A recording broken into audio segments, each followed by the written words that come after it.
Coach Nick. I am the head coach of Orange Tree Fitness Lithia in Valrico, Florida. And I'm here today with you guys just to kind of give you a little quick tutorial on how to maintain your WaterRowers. All right, so I know we all have service companies or maintenance companies that come in and they take care of our WaterRowers for us, but if there's ever something that's a quick fix or just making sure that they're in working order, checking them on a week-to-week basis to make sure everything's working properly, we're going to kind of go through all the different things that you guys could do there, from emptying your water tank, filling your water tank, fixing your foot plates, your straps, making sure that the disc is properly located and it didn't slip down, which would cause your screen to read at all zeros, checking your seats to make sure all the bearings are working properly and that the seat doesn't have any rips or tears in it, checking your side rails to make sure there's no cracks or divots in the side rails, and making sure all of our bolts are on that rower. Also going over a little bit of brief, just kind of how to clean daily, and then making sure you're doing a deep clean of that WaterRower weekly there. All right, guys, so what we're gonna do, we're gonna start with some of the basic things. Taking out a broken foot plate and replacing it. All right, so when you're looking for your broken foot plates, you guys wanna make sure that you are checking the heel cup of the foot plate. That's where most of the time you're gonna see that tear and that break where it's making people's feet slide out. All right, now when we're looking at our foot plates, here's what I was talking about, this little heel clip here. Usually in the crack here is where you're gonna see it start to break apart, and that's what's gonna cause people's feet to slide out. But if you guys have that issue, real simple fix, all we're gonna do is just pop our foot plate out and slide a new one in. So you're gonna take your foot plate, pull it forward and slide it all the way down. Okay, once you guys have it all the way down, what we're gonna do is kind of just work it from the bottom and slide it out. So now I have my foot plate out in my hand. And then when you get your new one, you're gonna do the same kind of movement here. You're gonna put it in here, but while you have it in here, you're gonna take a screwdriver, kind of push it up nice and flat here as you guys push it through. So 1 second here as I put the camera down. Sliding it up. Now I have it through, and I'm just gonna slide it up to that proper position, okay? And then you'll be in all set to go. All right, next fix that we're gonna be working with is how to check your water that's in your tank and how to replace that water. So the biggest, easiest way to check your water is to slide your foot underneath that tank and see if you could see through that tank and see your foot at the bottom of that water there. That would make sure that you guys are understanding how clear it is or how foggy it is there. Go to empty the water tank and fill the water tank. If you guys look on the side of the rower here, you're gonna see this little rubber clip here. You're gonna pull that out.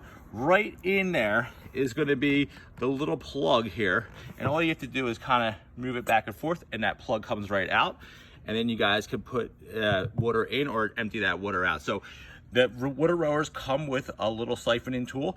You just stick that pump into that hole there and you just squeeze it and then you empty it out into a bucket, or if you're outside, you can empty it out onto the ground there.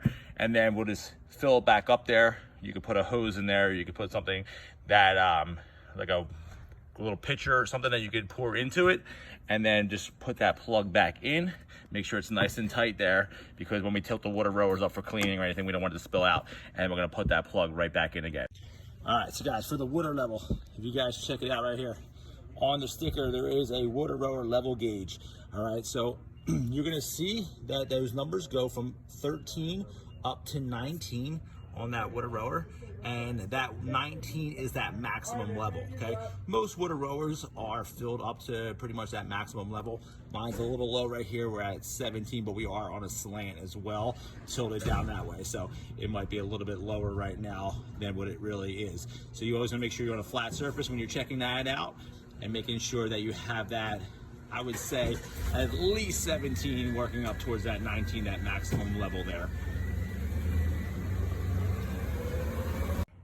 Next up, guys, I want to go over when you see that screen reading zeros, right? When rowers are on that rower and they're telling you, hey, coach, my screen's not working properly. It's not reading anything. It's just reading all zeros on that screen, right? Most of the time, this is a real quick fix, all right? You guys, the same spot that we did to empty that water and fill that water up, that little rubber piece, we're going to touch that again and pull it out. When we get that out, now, when you see above, there's a little disc there. That disc is what's catching and it's what's reading the meter counts on your screen, right? And a lot of times what happens is that disc will slip down a little bit and all it needs to be done is push it back up, back into the proper position so that it starts reading properly. Okay, so now we're going to go back to where that rubber piece was on the side. We're going to pull that out. Underneath here, you're going to see where the recoil position is. Right above that, there is a little disc. You can feel it with your hand there. Okay, and what we want to do is this is where we're going to use that flathead screwdriver. You're going to stick that flathead screwdriver underneath where that disc is, and just going to push up on it. While you're pushing up, you want to take that handle and just slide it back as you're pushing up. So you're gonna maybe need 2 people here. You're gonna want one person to hold that disc up as the other person pulls that handle. That should catch it right back into the right groove there, and then it'll start reading properly again on that screen for you guys. Okay, everyone, so the next part we're gonna do, I know this is something that's pretty basic and a lot of people do this all the time already, but just to show you guys how to replace the batteries on your screen. So when the batteries die out on that screen and you guys need to put some new ones in, if you just tilt that screen back, there's gonna be 2 screws on the back part of it. We wanna loosen those screws up. Make sure you guys are keeping them in a safe place because they are very little and they are easily lost. Once you have them both off, you stick your finger down the bottom part, it pops that plate right off. Batteries are right here. Pop those batteries out. We're gonna put them right back in. Make sure you have them all facing in the right direction there as you guys are going through that. Place that piece back on, and then we'll just simply screw those screws right back into that base there. And again, just be careful with the screws because they are very tiny and they're easily lost there. I see it happen. If you see my own right here, I have 2 different kinds of screws in the back. So that's because one was lost already. That was not lost from me. It was purchased that way. So make sure they're in nice and tight. And then we'll tilt that screen back to that starting position again. Also, one other thing that we do want to check for when we're maintaining our rowers is our foot straps, all right? So these straps are pretty new, the ones I have on here right now. So they're not really frayed as much, and they are in pretty great condition there. But right here is where you would unscrew to replace that. So if you guys have to replace them, we're gonna take this piece off right here with our Allen wrench. Okay, that's gonna loosen up this. It's gonna wrap all the way around. It's gonna go through the middle and right around through the sides here. Okay, so it's an easy fix just to put it through, and then you just feed it through the plastic piece here to get it back working. All right, now I just wanna make sure you guys are checking on all of your bolts and screws on your rower each month as well to make sure that they're all still in place, because if one screw comes out that shouldn't be out, it could mess up that whole rower by making the parts inside loosen up or making something happen where someone could actually get hurt or have a seat pop off or something like that during the workout. Starting from the back end here, you guys see back here, these 4 bolts here, these are some of the toughest ones that the WaterRower has in them because of the fact that these are very long screws that go all the way through, and those screws go through a washer that is mounted into the wood bracket in there.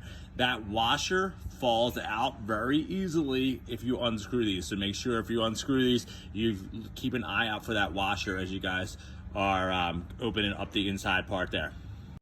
Next up, we want to look at the wheels. So on the front of your WaterRower, there's going to be some wheels. You want to make sure that those wheels are spinning properly here, that the bolts are on there. We're going to go on both sides here. And then as you go inside, you're going to see some of your bolts here and here, and that's what's going to hold this part into the side rails. And we want to make sure that's always there and in place so that we don't lose this front piece. Next up, what we're going to do is we're going to swing around this way. Okay, check the bolts inside of your handle bracket here. These bolts are going to be very important. That's going to keep this stable, and if one of those is missing, it's going to feel very loose as people are pushing off of this plate. So it's going to make that plate shake a little bit as you go through. When you come down a little bit, you're going to see these little screws here. These get lost a lot, all right? So keep an eye on that. There's also them on the bottom as well. So we wanna make sure we have those in, that they're in place right in the middle, holding your foot plate straps in there. There's gonna be the same kind of a screw there, and then 2 bigger bolts, and then right in the middle here as well, you're gonna see on both sides, there's those bolts. Then bringing it back to your seat, just like I was showing you before that seat, you guys are gonna have the bolts inside here. That's gonna be what's gonna hold your wheels. and it's gonna hold it into your track. Slide that forward. Now we're gonna come back here. Check the bolts here. One, holding that side bracket on, that side rail onto your bracket there, and then 2 bolts here. Also 2 bolts on the other side here. Make sure these 2 are screwed in properly, and that's gonna be holding your coil system in. And I believe that's gonna be it for right here. All right, so guys, to check these rubber foot plates, what we're gonna do, I want you to tilt that rower all the way up. Make sure that seat's placed in the forward position before you do so. Now that your rower's up, very easy to check out those foot plates. There's rubber pieces here. So these pieces are gonna be screwed in by a little tiny screw on the bottom there. You wanna make sure that they're not peeling up. This one's a little frayed here, but that's not gonna make much of a difference on the actual stability of the rower. Then we wanna drop it down here. Same thing here. Checking it out, make sure the bolts are in there as well so that that piece doesn't come off on you guys, and then all the way down here as well.